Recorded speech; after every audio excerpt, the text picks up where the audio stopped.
мен бірінші тегін кеңес бердім. Тегін кеңес берем, андай қыз андайтын болды. Барып шай ішіп қайта көріп еді, сөйлесіп қайта көріп еді.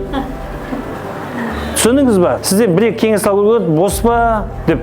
Сосын кейін қой құрсын дедім да, значимость білдірейін деп, бағасын 20 мың теңге қойдым. 20 мың теңге қойсам, 20 мың теңге түкті емес екен акасы адамдарға. 20 мың береді де, как бы давай енді маған бәрін айт деген дейді. Сосын ставканы алдында 100 мыңға көтердім. 100 мыңға көтергеннен кейін сортировка басталды уже. Сортировка басталды, нақты проблемасы бар адамдар келе бастады. И соларға ақпарат бере бастасам, определенный уақыттың ішінде, 5 айдың ішінде, 2 айдың ішінде күшті нәтижелер шықты олардан.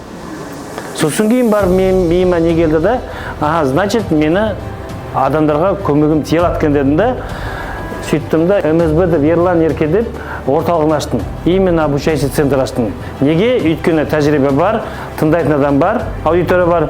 Соответственно, мен бөлісе аламын дедім.